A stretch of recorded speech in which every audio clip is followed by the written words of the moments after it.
Ons maak ons Bybels oop by Jakobus 3.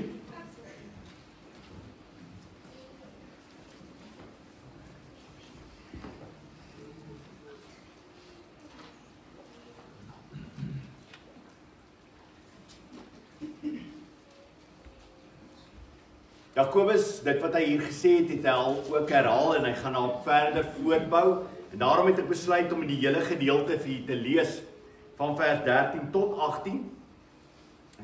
Ons gaan oor elkeen van dit wat hy oor praat, eienskappe van dwaasheid en wysheid kon ons oor gepraat het, maar ek wil graag vanmôre saamvat as ons na hierdie gedeelte kyk. Jakobus 3 vers 13.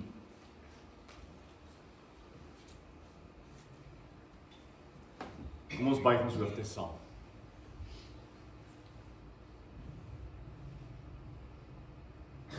Dankie Here dat ons in hierdie oggend werklik waar die begeerte kan hê wat deur U daar geplaas is om uit die woord uit te groei. Here, U ken ons deur en deur. U ken elke behoefte in ons lewens. Ken ons tekortkoming. O Heilige Gees, dat U werklik waar in hierdie oggend daardie tekortkoming sal aanraak.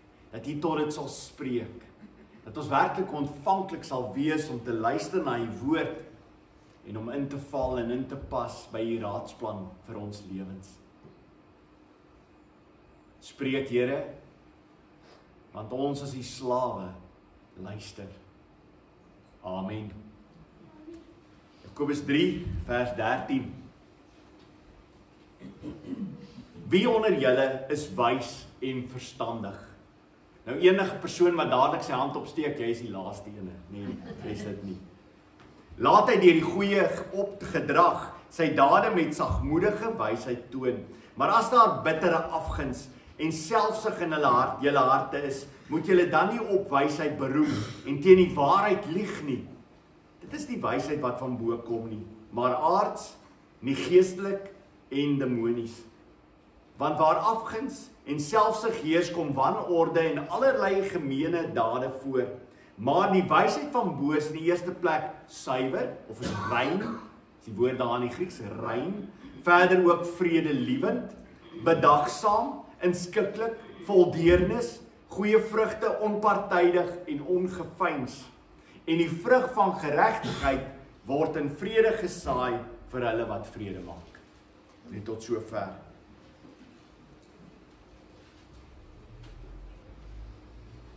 Vanmôre wil ek vir jou vra, het jy wysheid? Het jy wysheid in jou lewe? En weet jy wat dit is om wysheid te hê? Want dis waaroor die gedeelte gaan. Wat beteken dit om ware wysheid te hê? Goed. Dis 'n interessante begin. Wat is ware wysheid? Nou die interessante is dat Jakobus begin. In Jakobus 1 vers 5 sê hy vir ons, praat hy oor juis wysheid. Dat ons wysheid in ons lewens moet hê, wat ons moet najaag en dat ons daarvoor moet bid. Sê Here, gee vir my wysheid. Die begeerte van 'n gelowige se lewe is, Here, ek wil wysheid hê. En daarom begin hy Jakobus ook in daardie woorde om te sê, bid tot die Here vir wysheid. Wat is wysheid? Kom ons begin, wat is wysheid? En jy sal sien, as ons deur die gedeeltes gaan, sal jy dit altyd kan meet aan, dit is die beginsel van wat wysheid is. En jy kan dit altyd toets aan hierdie beginsel. Het ek wysheid? Dis die beginsel. En jy sal dit deur al die gedeeltes gaan wat oor die wysheid literatuur in die Bybel gaan. Job, Psalm, Spreuke. Hulle praat daaroor, wat is ware wysheid? Een van die gedeelte is Job 28 vers 28. Gaan saam met die gedeelte wat ons gelees het van Psalm 111. Luister mooi wat sê hy. Job 28 vers 28. Maar vir die mens het hy gesê, dis God. Kyk, vrees vir die Here. Daar staan in die nuwe vertaling ontzag, maar dis maar vrees. Kyk, vrees vir die Here, dit is wysheid. En om van kwaad weg te bly is insig. Vrees, om die Here te vrees is wysheid. Daarom is dit interessant genoeg, as jy byvoorbeeld in die Nuwe Testament gaan kyk, dat mense wat uit die heidense geloof tot bekering gekom het, na die Joodse geloof toe, wat word hulle genoem? Cornelius. Nou vir Cornelius, Cornelius, Petrus gaan na Cornelius. Wat word van Cornelius vertel? Hierdie man wat uit die heidene gekom het, wat die Joodse geloof aangehang het, voordat hy nog tot bekering gekom het, het hy die Joodse geloof aangeneem. Okay? Wat word van hom genoem? Hy was Godvreesend. Nie interessant nie. Godvreesend. Mense wat kinders van die Here was genoem mense wat God gevrees het, godsvreesende mense. So een van die karaktereienskappe waarmee alles begin is, op die begin van jou geestelike lewe is, vrees jy God. Dis waar die meeste probleme vandaan kom. Mense vrees nie God nie. As jy gaan kyk na alles rondom jou en jy gaan kyk na hoe mense lewe wat selfs in die kerk is, wat bly dat hulle kinders van die Here is, wat is die probleem? Hulle vrees nie God nie. Vrees nie God nie. Om die waarheid te sê, ons hou nie eers daarvan om die woord vrees te gebruik nie. Meer of ander rede is dit 'n taboe in die kerk. Asseblief, kom ons gee dit 'n ander woord. Net 'n ander woordjie wat bietjie beter klink. En tog is die woord so duidelik in die Hebreëus, die Grieks. Dit maak met fobie, om 'n fobie te hê. Daardie vrees is waarvan God praat. En dan sê hy vir hulle, wat is hierdie wysheid? Dis 'n wysheid wat sagmoedig is. Dis 'n sagmoedige wysheid, 'n nederige wysheid. 'n Wysheid wat beheer is van God, onder beheer van God. Dis 'n wysheid wat so aard dat ek bereid is om ander mense hoër as ek self te plaas. Sagmoedigheid. Sagmoedige wysheid. Weereens, wat beteken sagmoedigheid? Die woord daar beteken, sagmoedigheid beteken 'n perd wat ingebreek is, wat nog steeds dieselfde krag het, dieselfde sterkte het, maar nou onder die beheer is van die ruiter. Dis hierdie Griekse woord wat gebruik word vir sagmoedig, onder die beheer van God. Dit is waaroor dit gaan. So, God is in beheer van jou lewe, jy vrees hom, en daarom doen jy alles wat hy ook van jou vra. Hierdie sagmoedigheid gaan ook die sagmoedigheid oor na ander mense toe. Galasiërs 6 vers 1 sê, broers, as iemand deur een of ander sonde oorval word, moet julle wat met die gees vervul is, so iemand in 'n gees van sagmoedigheid reghelp. So moet jy iemand reghelp wat besig is met sonde? Absoluut. Maar hoe moet dit wees? Sagmoedigheid. En dan sê hy, maar let op jouself, dat ook jy nie versoek word. So dit is altyd te maak met, as ek reghelp, is dit altyd in sagmoedigheid. Hoekom? Want ek besef in my eie lewe hoe maklik ek kan val. Die oomblik as ek na mense toe gaan en ek is absoluut hierop, ek is hierdie wonderlike ou en ek vir jou tereg help, want jy het nou sonde gedoen en ek is so great. Dan op baie stadium is ek klaar besig om sonde te doen en ek stel my hele lewe oop vir sonde. Hoekom? Want ek dink ek is hierdie wonderlike persoon. Ek dink ek is in beheer van alles. Ek dink ek sal nooit die sonde doen wat hierdie persoon doen. Terwyl die Bybel sê, ek kom in sagmoedigheid, weet dat in my eie vlees, ek tot niks in staat is nie, dis God wat my lewe verander, en daarom is ek in swakheid as ek kom na jou toe. Dis waarvan jy praat, as ons mekaar reghelp, is dit altyd in swakheid, weet ook, dat dit as dit nie vir die genade van die Here is nie, sal my lewe uit mekaar uitval. Kan jy sien die verskil? Sagmoedigheid. Efesiërs 4 vertel ons verder, daarom spoor ek julle aan, ek wat terwille van die Here gevangen is, om so te leef, dat julle die roeping waarmee julle geroepe is, waardig is. Deur mekaar met volkome nederigheid en saggeaardheid en met geduld en liefde te verdra. So die kerk van die Here Jesus Christus word gekenmerk deur mense wat sagmoedig is, nederig teenoor mekaar. Een van die wonderlikste voorbeelde wat ons in die Bybel het, wat vir ons vertel word, daar was geen man op die gesig van die aarde wat so nederig soos Moses was. En jy kan dit sien in sy lewe. Moses se hele lewe het gegaan oor, ek moet doen wat God vir my vra. Ek gaan hierdie volk lei, want God vra dit van my. Was dit maklik geweest om 2 miljoen mense wat die hele tyd klaar te lei? Ek sou krak in die eerste oomblikke van die eerste week. As daar die hele tyd mense kom en sê, ons is nou honger, gee vir ons kos. En ons hou nie van die kos nie. Kwartels die hele tyd, nie meer vir ons lekker. Ons hou nie meer van die manna nie. Waar is die water? Waar is die water? Moses het in alles gehoorsaam gewees aan die Here, om gehoorsaam te wees en te doen wat hy van ons vra. En daarom is Jesus vir ons so die ongelooflike voorbeeld, dat hy wat God self was, het mens geword. Hy het gehoorsaam gewees. Hy het homself verneder in die gestalte van 'n mens aangeneem. Dis wat die teken is van iemand wat kind van die Here is. Ek word soos Christus in my lewe. Ek word nederig in my lewe. Die teenpool sê Jakobus van iemand wat wysheid lewe, iemand wat naby die Here is, iemand wat 'n sagmoedigheid lewe, is die natuurlike mens wat hy noem. Nou luister na die natuurlike mens, 1 Korintiërs 2 vers 14. Maar die natuurlike mens neem die dinge van die gees van God nie aan nie.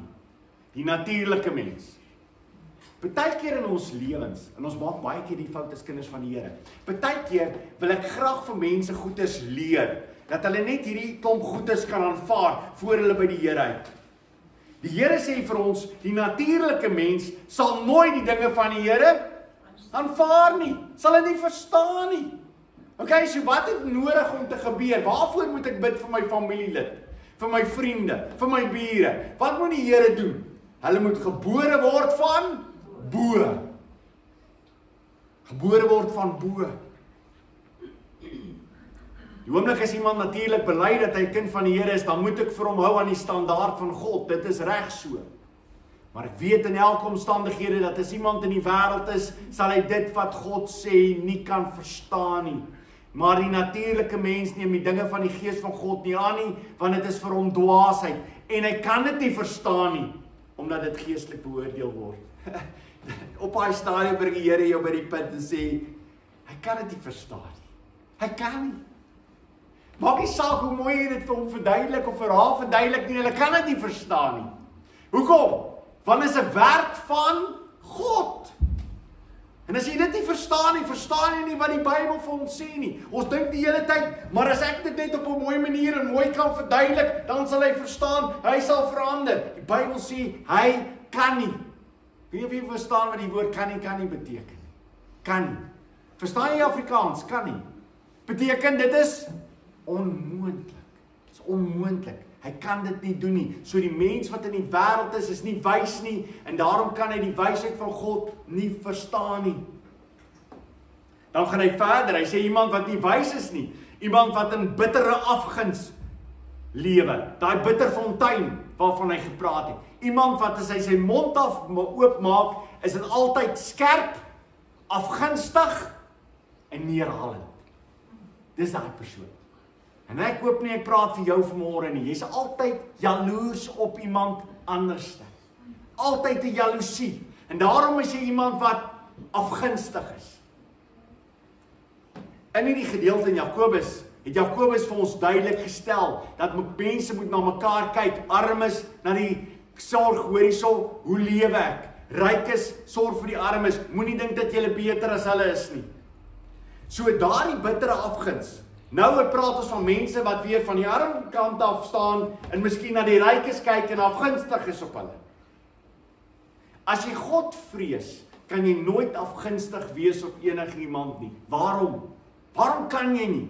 Die Bybel sê die volgende, 1 Samuel 2 vers 7, die Here maak arm en maak ryk. Hy verneder, ook verhoog hy. Alright? So, as daar iemand is wat ryk is, wie het hom ryk gemaak? En nou praat ek nie van iemand wat nie wil werk nie. Want Spreuke sê ook dit. As jy nie werk nie, gaan werk. Okay? En jy moet hard werk.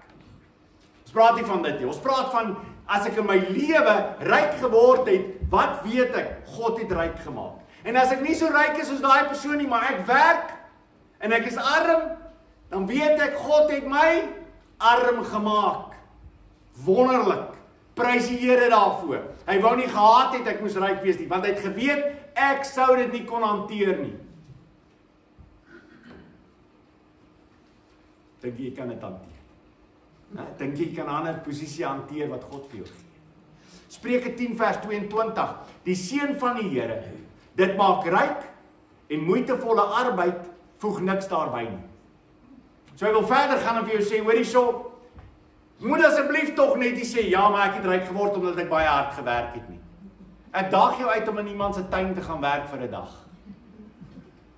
En dan kyk ons hoe hard werk jy. Teenoor 'n kamer waar daar 'n lekker aircon inkom.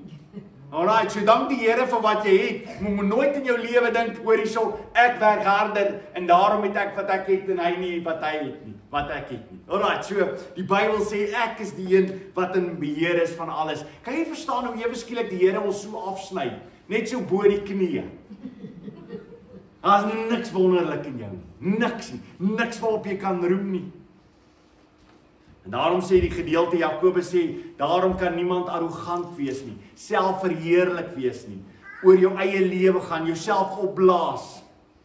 Nooit kan jy dit doen nie.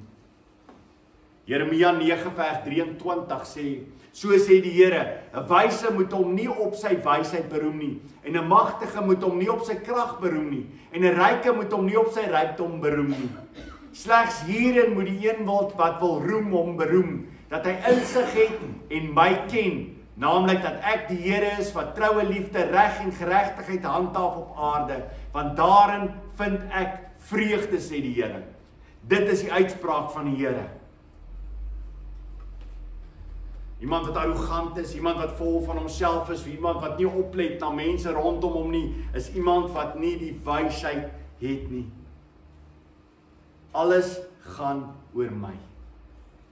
Dis iemand wat nie die wysheid het nie. Dan gaan hy verder. Iemand wat nie die wysheid het nie, lieg vir homself. Hy lewe 'n leuen. Dis so Simon die towenaar. Simon die towenaar wat sien hierdie wonderlike dinge wat Filippus doen, al die wonderwerke, en dan sê hy, hey, ek wil ook hierdie Here aanvaar. Maar dan kom ons agter, wat was Simon die towenaar se groot probleem? Net 'n ruk later as die apostels kom en hulle laat hulle die Heilige Gees ontvang, dan sê hulle, sê Simon, gee my asseblief van daardie krag, ek sê julle betaal daarvoor. Die valsheid wat in sy lewe gelewe het, hy wou nooit werklik waar vir God gehaat het nie. Wat wou hy gehaat het? Dat Simon die towenaar geëer moes word. Dat Simon die towenaar groot gemaak moes word. Is iemand wat die leuen lewe. Iemand wat vals is. Nou kom hy verder en hy sê, waar kom hierdie wysheid vandaan? Jakobus vra, waar kom hierdie wysheid vandaan? En dit is interessant genoeg, hy noem 3 goeters. Aards, vleeslik, natuurlik of demonies. Hierdie wysheid is of aards, natuurlik of demonies.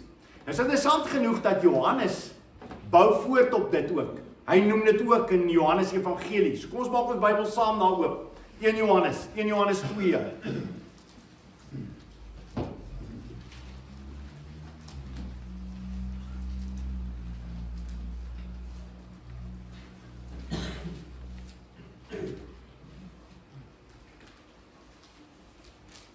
Die wysheid wat die wêreld het, dit wat die wêreld het, wat nie goddelike wysheid is nie, dis hierdie dinge wat vasgevang is in hierdie wêreld en die wêreld se denke. Dis hulle. Teenoor wat Jakobus gesê het gesê, wysheid kom van bo. Wysheid kom van bo. Dis wat ons moet bid. 1 Johannes 2 vers 15.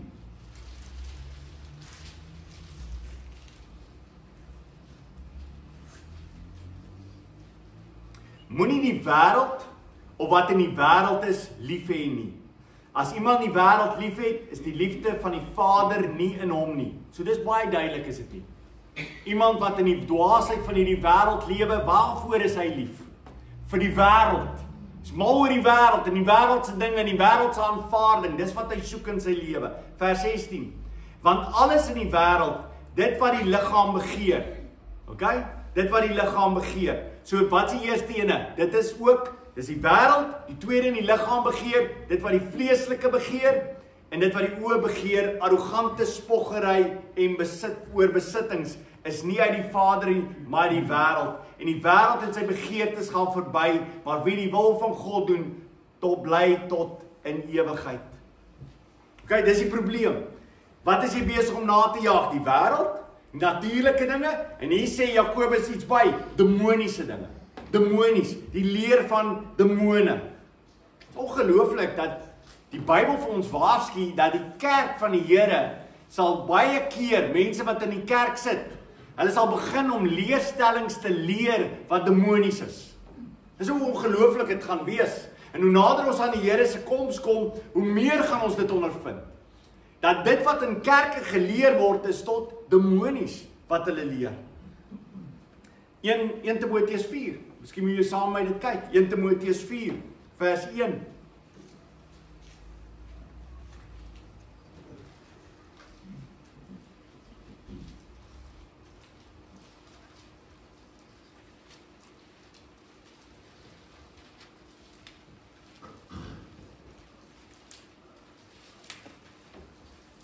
Timoteus 4 vers 1.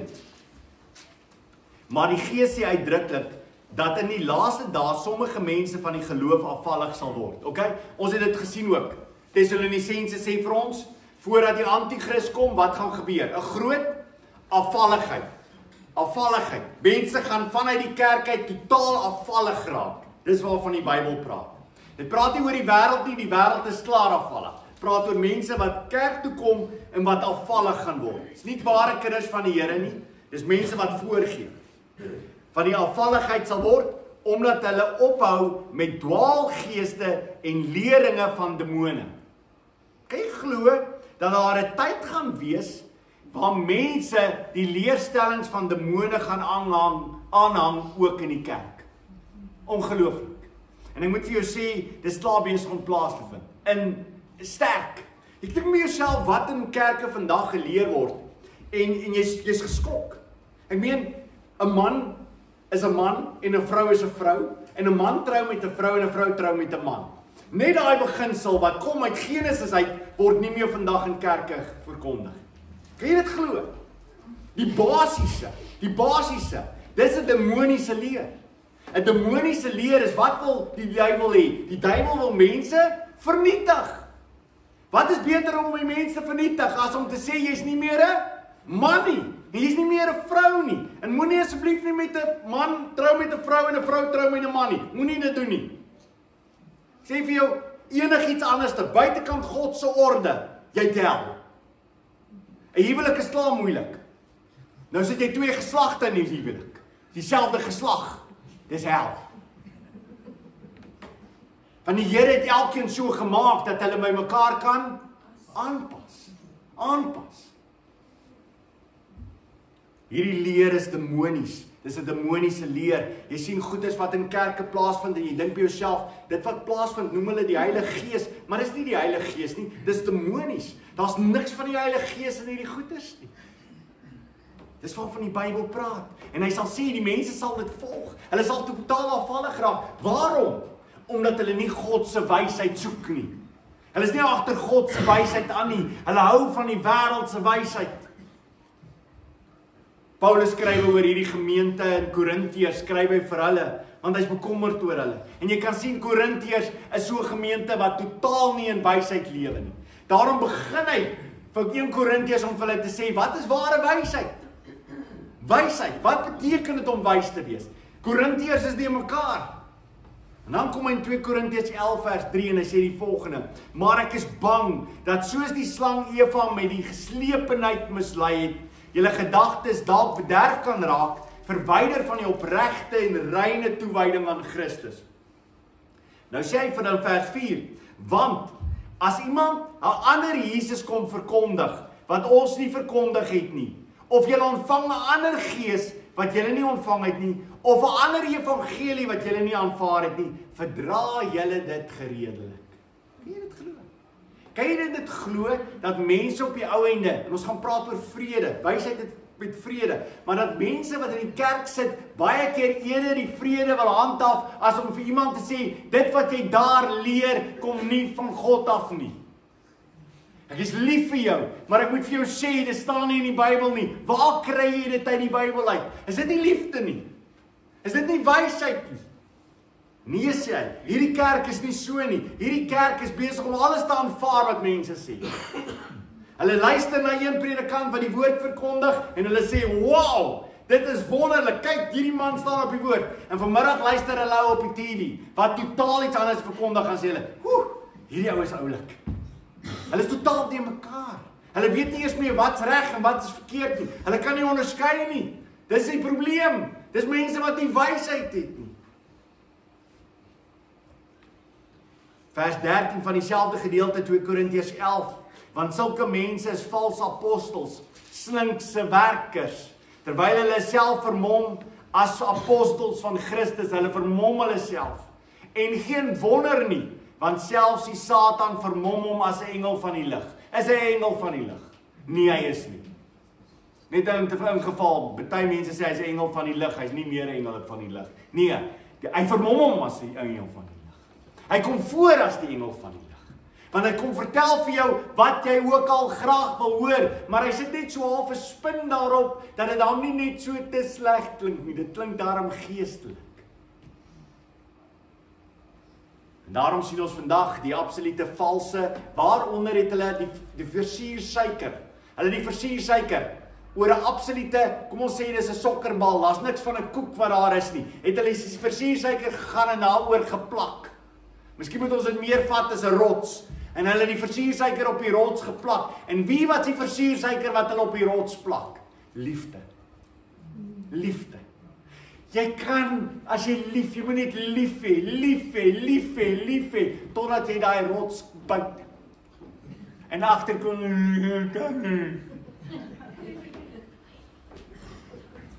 dit is wat hulle beloof vir jou. Hulle beloof vir jou, dit gaan wonderlik wees. Wat 'n wonderlike tyd gaan dit nie vir jou wees nie. En alles word gesugarcoat, alles word toegemaak met die wonderlike gedagte van liefde. En dan kom Jakobus en hy sê, hierdie mense, hierdie valse mense, hierdie mense wat nie wysheid het nie, saam met hulle gaan wanorde. Saam met hulle is dubbelhartige mense. Hulle onderwerp hulle nie aan gesag nie. Hulle is net te slim. En dan kom hy en hy sê, teenoor dit, is daar 'n wysheid wat van bo afkom. Is nie interessant nie. Wie wat vir my wonderlik, ook in Jakobus, is dat hy elke keer vir ons vertel, dat wat gebeur in ons lewens, kom van bo. Die Vader van die ligte, alle goeie gawes kom van bo af. Hy sê, wysheid kom van bo af. So is wysheid iets wat ek uit myself uitkry. Nee, dit kom van bo af, net soos wedergeboorte. Waar kom wedergeboorte vandaan? Nikodemus, as jy nie van bo gebore word. Van bo moet jy gebore word, van bo moet jy verander word. Wat is hierdie wysheid? En ek weet jy's opgewonde om te hoor, wat is hierdie wysheid waarvan die Bybel praat? Die eerste, iemand wat wysheid het, wat van God afkom, lewe 'n rein lewe. Rein, skoon. Dis iemand wat sy sonde onmiddellik bely. Dis iemand wat nie speel met sonde nie. Dit is iemand wat 'n rein lewe lei. Die oomblik as hy sonde doen, onmiddellik bely hy. Hy speel nie met sonde nie. Sy speel nie met sonde nie. Hulle kyk nie hoe naby hulle aan sonde kan kom nie. Die oomblik as daar sonde in hulle lewens is, bely hulle dit. Hulle laat staan dit. 1 Johannes 3 vers 3. En elkeen wat hierdie vaste hoop op hom het, hou homself rein soos hy rein is. Hou homself rein soos hy rein is.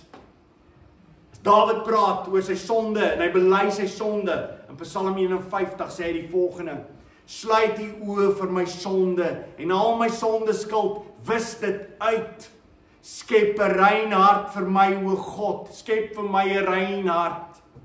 'n vernuwe, bestendige gees in my binneste. Here, verander my in my binneste. Here, ek wil nie sonde toelaat in my binneste nie. Dis 'n wyse persoon. As jy 'n wyse persoon, dan is jy iemand wat sê, ek wil rein wees in my lewe. Ek wil rein wees in my lewe. Ek wil my sonde bely. Het is interessant dat hy net dan verder gaan in hierdie gedeelte, nadat hy gepraat het oor dat hy rein wil wees. Dan sê hy, nee, maar dit gaan verder ook. Iemand wat wysheid is nie net rein nie, hy lewe ook 'n heilige lewe. Heilige lewe. Afgesonder vir die Here. Volmaak aan die Here toegewy. Hy lewe 'n heilige lewe. 1 Petrus 1 vers 15. Inteendeel, soos hy wat julle geroep het heilig is, moet julle in julle hele lewenswandel heilig wees. Soos hy julle geroep het heilig is, moet julle in julle hele lewenswandel heilig wees. Hoe lyk jou heilige lewe? Is dit nie ons grootste probleem? Is dit nie ons grootste probleem dat ons in ons lewens dink, daar is sekere goeders wat ek maar nou kan toelaat, ek weet is nie heilig nie, maar ek laat dit nog steeds toe. Die Bybel sê, die standaard vir heiligheid is God. Wees heilig soos hy heilig is. Sê vers 16 van 1 Petrus 1, daarom staan daar geskrywe, wees heilig, want ek is heilig. Wees heilig soos ek heilig is. Dis jou standaard. Jou standaard is nie jou buurman nie. Jou standaard is nie die persoon langs jou in die kerk. Jou standaard is God. Kan jy verstaan hoe dit bring dit by nederigheid? By ware wysheid, vrees vir God? Hoekom is dit, wysheid is die vrees van die Here? Waarom is wysheid die vrees van die Here? As ons kyk na die eerste ene, hoekom is dit vrees van die Here as ek nie onrein wil wees nie? Want ek weet, ek wandel saam met die Here in my lewe, ek wil nie onrein wees. Ek wil nie iets onrein in my lewe toelaat nie. Dit wys ek vrees God. Mense wat lewe met sonde in hulle lewens, dink jy vrees God? Het jy geen vrees vir God nie? Jy het nie 'n saak met hom. Jy is besig met jou eie ding in jou eie lewe en jy hou daarvan. Jy hou van jou sonde. Jy hou daarvan om dit vas te hou. Hoe kan jy sê ek het die vrees van die Here in my lewe? Wat gebeur met Jesaja? Jesaja kom en Jesaja 6 kom hy voor die heilige van die heiliges. Heilig, heilig, heilig sê die engele. Dis die Here God die Almagtige. En wat doen Jesaja? Ek is al met te bad. Hy val neer. En hy sê, Here, ek is 'n man van onrein lippe. As jy iemand is wat in die vrees van God wandel, dan kom jy elke dag agter hoe onrein is my lippe. En ek vra die Here, Here, maak my rein, maak my skoon, was my. Kan jy verstaan hoekom 'n kind van die Here wat in wysheid groei, ewe skielik, as hy met iemand anders te praat oor sy sonde, is dit 'n nederigheid? Hoekom?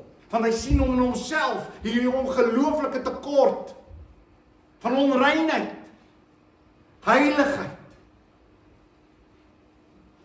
Iemand wat 'n kind van die Here is iemand wat weet dat hy elke oomblik van sy dag voor 'n lewende God wandel en hy vrees hom.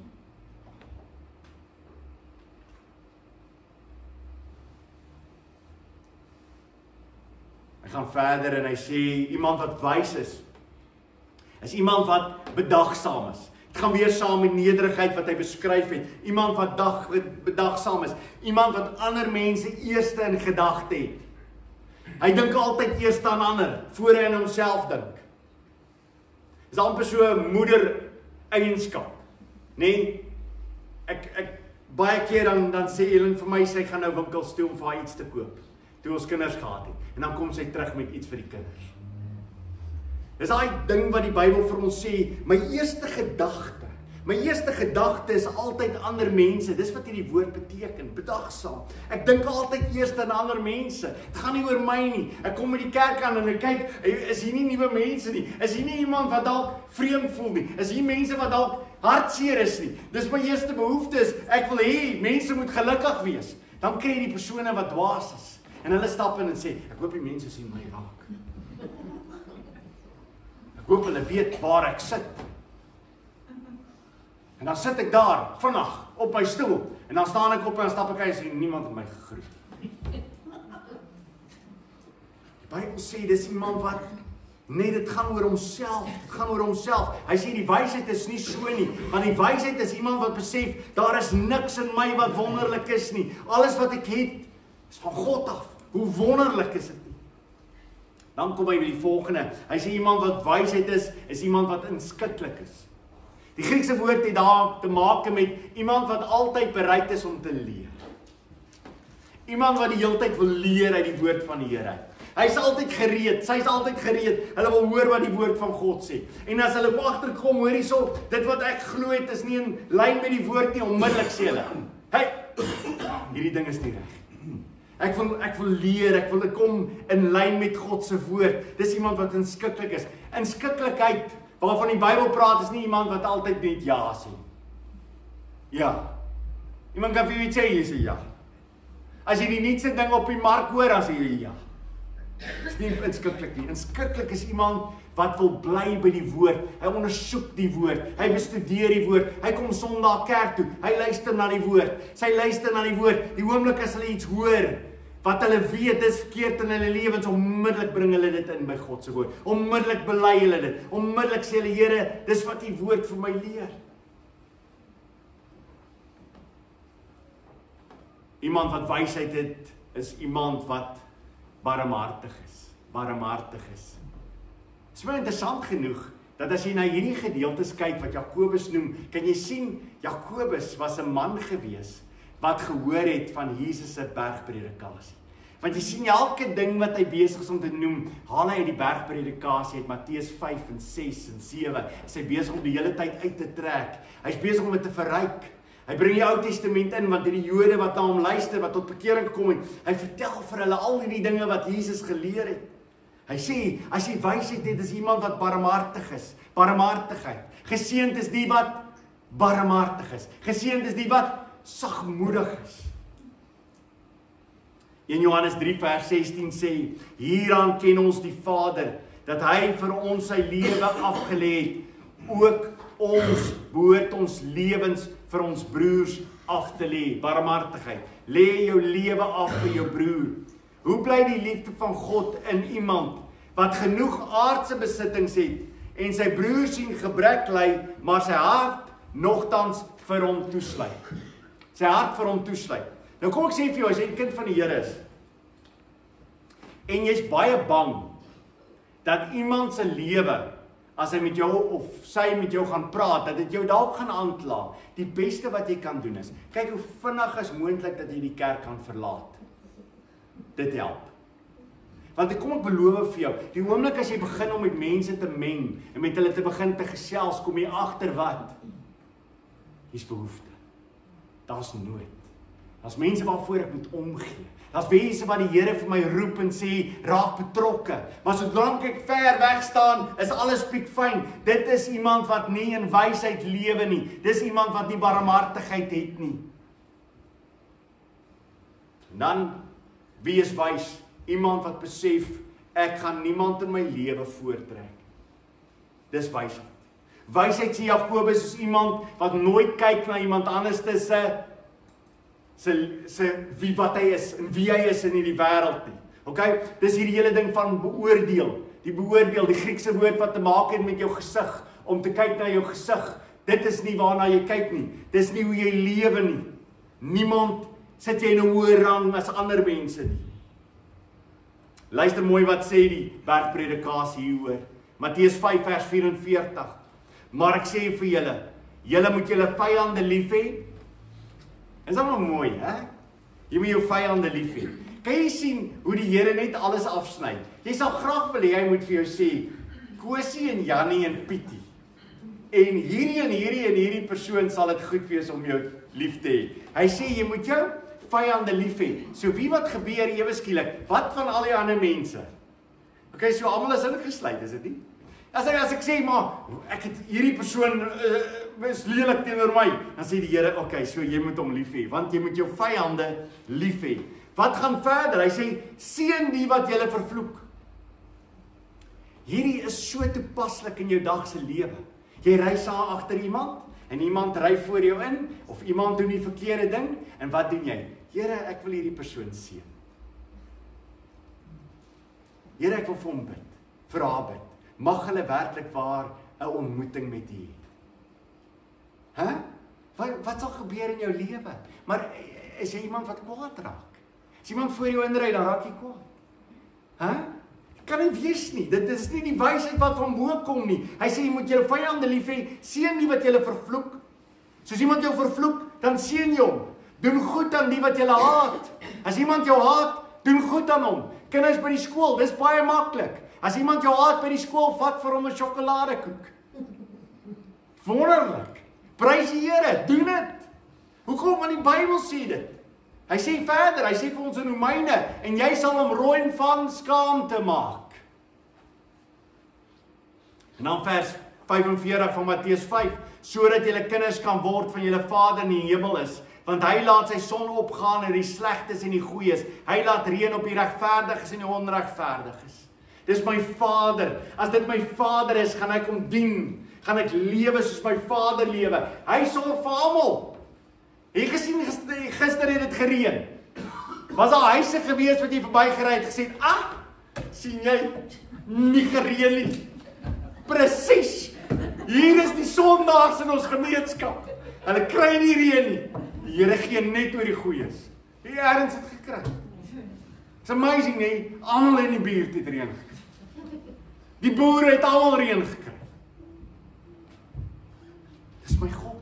En die Here sê, so wil ek hê, moet jy ander mense hanteer. Almal dieselfde. Almal dieselfde.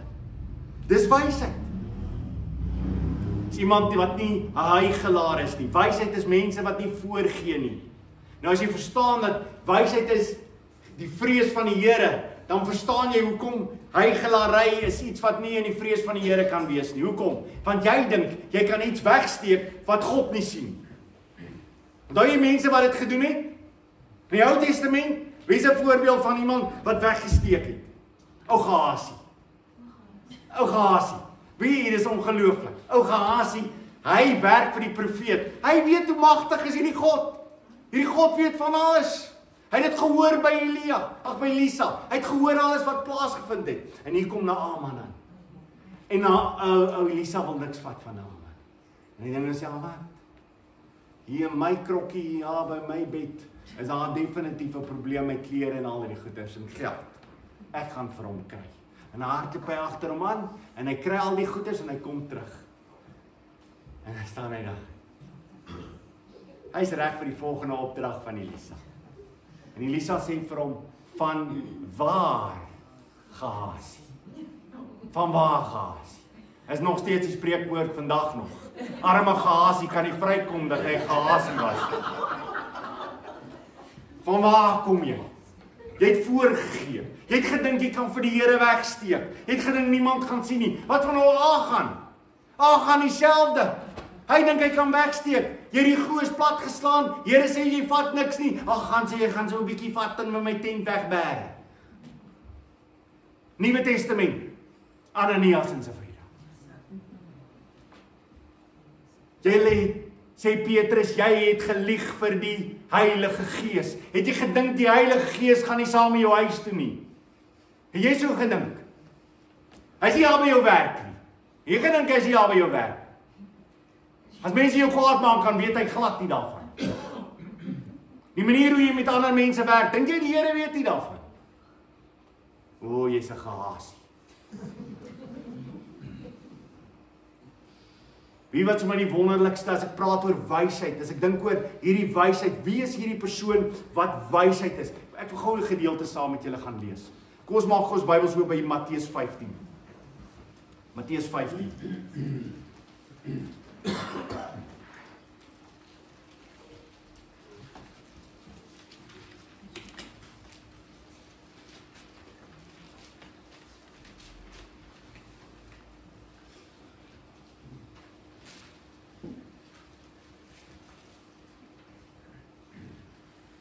Hier is dit besig om met die Fariseërs te praat. Hy sê hulle skyn heilig is. Hulle is mense wat graag sekere reëls het. Hulle het ekstra reëls gemaak. Hulle het die tradisies van die ou mense gehou. Die ou tradisies van die ou mense was vir hulle belangrik. God se woord was nie belangrik nie. Die tradisie was vir hulle belangrik geweest. Jy vind dit nou nog in baie mense se kerke. Hulle hou vas aan hulle tradisie. Daai tradisie is meer belangrik as die woord van God. En dis hulle. En dan sê die Here vir hulle 'n wonderlike ding. Vers 11 van Matteus 15.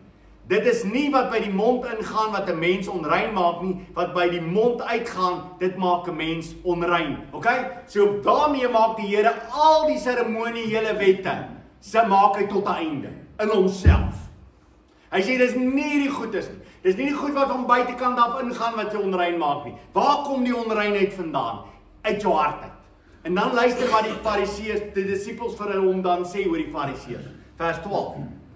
Toe die disippels nader kom, sê hulle vir hom, weet jy dat die Fariseërs aanstoot geneem het, toe hulle die uitspraak hoor? Hulle is so vol van hulle self. Toe Jesus hulle aanvat, toe sê hulle, Hulle hou nie daarvan nie. In plaas daarvan dat hulle geleer het, in plaas daarvan dat hulle lewens verander het en in wysheid opgetree het, is hulle kwaad. Net daarna, en dis die ongelooflike, in die evangelies hou hierdie orde daar, want God is besig om ons te leer uit die evangelies uit. Luister nou na iemand wat in teenstelling met die fariseërs was, en ons kry haar, die Kanaanitiese vrou. Sy kom aan, sy wil hê die Here moet haar dogter genees. Vers 23, hy het haar egter glad nie geantwoord nie. Sy disippels het nader gekom en hom versoek, stuur haar weg, want sy hou aanskreeu agter ons aan. Jesus ignoreer hierdie vrou. Sy is 'n Kanaanitiese vrou. Sy kom uit Gamse geslag. En sy stap agter hom aan. Haar dogter het 'n demoon in haar en sy wil hê Jesus moet haar genees. En sy stap agter hom aan en sy skree op hom. En die disippels, wat sê hulle? Here, stuur haar weg, want sy hou aan met skreeu. Is dit lekker vir jou? Iemand wat die hele tyd agter jou skreeu. Hulle is mal daaroor. En sy stuur haar asseblief tog weg. Dan antwoord hy die volgende. Hy het geantwoord, ek is net gestuur na die verlore skape van die huis van Israel. So wat sê hy vir haar? Ek is nie hier vir jou nie. Vers 25. Sy het egter nader gekom voor hom neergeval en gesê, Here, help my. Omdat hy nie luister nie, nou val sy voor hom neer. Sê, Here, help my asseblief. Hy het geantwoord. En miskien sê jy op hierdie stadium dink, ja, nee, nou gaan die Here vir haar mooi antwoord. Jesus sal haar mooi antwoord. Vers 26. Hy het al geantwoord. Dit is nie mooi om die kinders se brood te neem en vir die hondjies te gooi nie. As daar 'n groter belediging kan wees, is dit. Daar's nie. Jesus identifiseer haar aan 'n hond. Aan 'n hond. En haar kind is 'n hondjie. Baie vertalers kyk na die gedeelte en sê Jesus was daar nie so geskik nie, hy het haar hondjie genoem. Wel, ek weet nie wat sy beeste nie. 'n Hondjie of 'n hond nie. Want kom ek sê vir jou, in die tyd van die Jode was enigiemand wat as 'n hond gereken is, was gereken as iemand wat onrein is, buite kan die stad. Hy hoort nie tussen ons nie. Wat sê die vrou dan? Vers 27. Maar sy het gesê, ja Here, en tog eet die hondjies van die krummels wat van haar eienaar se tafel val. Here, ek soek maar net van die krummels. Toe het Jesus haar geantwoord, o vrou, groot is jou geloof, laat dit vir jou wees soos jy wil hê. En haar dogter was ondadelik daardie oomblik afgenees. Wat het Jesus illustreer vir die disippels wat saam met hom was? Dit is wat wysheid is teenoor die fariseërs wat geen wysheid het nie. Daarom dryf hy hierdie ding so op die punt om vir hulle te wys, kyk hoe hanteer ek hierdie vrou, kyk hoe praat ek met hierdie vrou, kyk hoe beledig ek hierdie vrou, en hierdie vrou gaan aan en sê, Here, dit is wie ek is, maar Here, asseblief, laat die krummels na my toe kom. Dis wysheid. Kinders van die Here, waar begin jou lewe? Dit begin by daai plek waar jy ontdek, ek is niks en God is alles. Daar is niks in my lewe waarop ek kan roem nie. Dis waar jy begin in jou lewe. Die persoon wat vol is van homself, wat dink alles behoort aan hom, hy het dit gebring tot waar hy vandag gebring het, is iemand wat geen wysheid in hom het nie.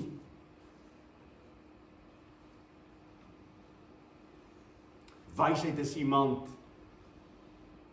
wat in nederigheid voor die lewende God kom en sê, Here, daar is niks in my lewe wat kan enigsins verklaar waarom U my gekies het. Niks in my lewe kon ek doen om dit te bewerkstellig, dat U aan die kruis van Golgotha vir my gesterf het nie. Niks in myself nie. Want U het my lief gehad toe ek nog 'n sondaar was. Dan sê Jakobus en hy sluit af, hy sê mense wat so lewe, uit die geregtigheid van hulle lewens bring hulle die vrug van vrede voort. Vrede sal uit hulle lewens uitspruit. Wat se vrede praat hy van? 'n aardse vrede? Nee. Hy sê, Jesus sê in Matteus sê hy, ek het nie gekom om vrede te bring nie, maar juis die swaard. In een familie sal daar 3 teen 2 wees en 2 teen 3. Dis nie die vrede nie. Die vrede wat ek bring is die vrede met die Vader. 'n kind van die Here wat lewe in geregtigheid, lewe in vrede met God, is iemand wat vrede met God ervaar. Is iemand wat vrede met die lewende God het. Dis hoekom ons vredemakers genoem word. Hoekom word ons vredemakers genoem? Want ons vertel ander mense hoe hulle vrede kan hê met God. As jy vrede met mense wil hê, die Bybel sê ongelukkig werk dit nie so goed nie. Hy sê ja, jy moet probeer, maar Romeine 12 vers 18 sê, as dit moontlik is, sover as dit van julle afhang, lewe in vrede met alle mense. Absoluut. Maar dink jy mense gaan vir jou lief wees, as jy vir hulle vertel van God en sy woord? Geen manier nie. Dis wat die Bybel beloof. En daarom in die tyd van ons lewe op aarde, lewe ons met een doel voor oë, ons lewe in geregtigheid. Ons doen wat reg is. Ons doen wat die Here van ons vra. En wat kom uit ons lewens uit voort? Dit wat Jakobus sê, wat moet ons dra in ons lewens? Vrug. Hoekom al vrug in my lewe? Dis 'n lewe wat gevul is om te sê, ek wil doen wat God van my vra. Ek wil in geregtigheid wandel. En wat kom uit? Die vrug van vrede. Ek begin om vir mense te leer hoe hulle vrede kan hê met 'n lewende God. Deur Jesus Christus wat dit moontlik gemaak het. Dit is ware wysheid. Ek wil afsluit. Spreuke 3 sê dit vir my so mooi. En miskien wil jy saam met my lees en dan sluit ons af met dit. Spreuke 3.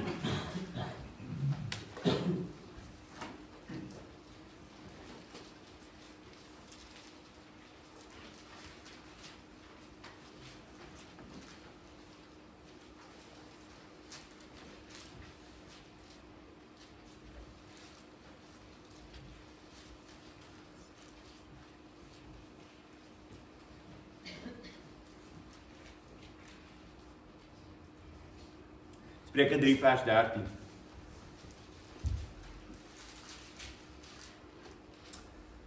Hoe gelukkig is 'n mens wat wysheid vind en 'n mens wat verstandigheid verkry.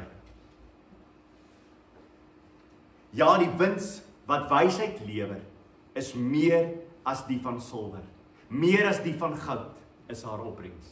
Kyk, julle lees dit mooi wat julle vertaling. Sien julle mooi wat daar staan. So wat sê ons mekaar? Verstandigheid, die wysheid van die Here is meer as wat? Silwer of goud. Vers 15. Sy is kosbaarder as koraal. Sy is kosbaarder, hierdie wysheid is kosbaarder as koraal.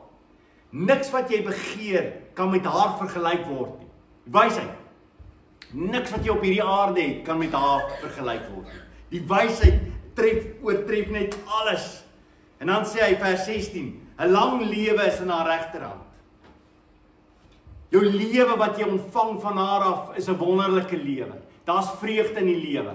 Maak nie saak of jy soos die ander Jakobus doodgemaak word op 'n jong ouderdom nie. Maak nie saak of jy soos Stefanus gestenig word op 'n jong ouderdom nie. Dit gaan nie oor die tydperk van jou lewe nie. Dit gaan oor die tydperk wat God bepaal het vir jou lewe, dat jy daarin sal lewe en dat dit wonderlik sal wees. Dis waarvan jy praat. As jy buitekant God se wil lewe, dis nie wonderlik nie.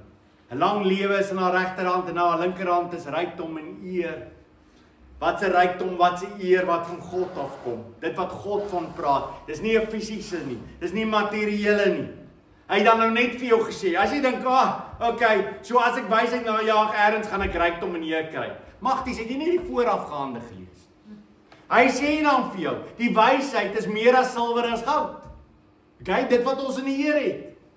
En dan vers 17. Haar weë is aangename weë en haar paaie is vrede. Dit wat Jakobus mee afsluit en hy sê as jy hierdie wysheid het, sal jy wat in jou lewe na vore bring? Vrede. Het jy vrede met God?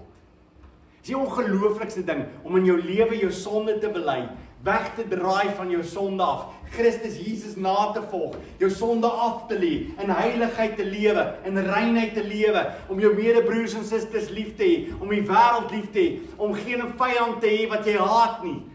Jy bid vir hulle. Jy seën die wat jou vervloek. Dis iemand wat elke dag in sy lewe wat ervaar? vrede. Vrede. Kom ek sê vir jou, wees ongehoorsaam aan die Here en jy sal nooit in jou lewe die vrede ervaar waarvan ek praat nie.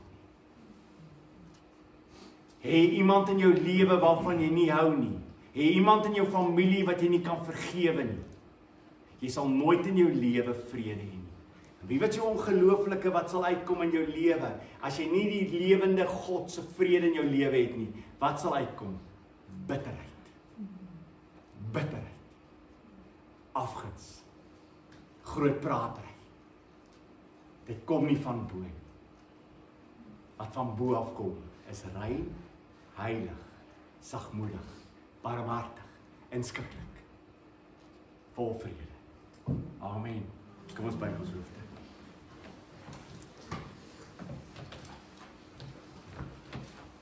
Jo Here, hierdie is omtrent 'n mond vol. Maar is vir ons so ongelooflik om te kyk hoe hy vir ons leer wat wysheid is. Here, en ons wil hierdie wysheid hê. Ons soek nie 'n aardse wysheid nie. Ons wil nie mense moet na ons kyk en sê, "O, so en so is dan 'n verskriklike slim persoon nie." Here, want die wysheid van hierdie wêreld is dwaasheid by God. Ons soek u wysheid. Ons wil 'n gehoorsaamheid aan u lewe. En Here, ons soek nie die eer van mense nie, maar die eer wat alleenlik van u afkom. U is ons Vader, u is ons koning, u is ons verlosser. U is die een wat ons liefhet. U is die een wat ons liefhet, wat ons lewens voor wil gee, omdat u ons eerste lief gehad het. Dankie vir u wonderlike liefde. Amen.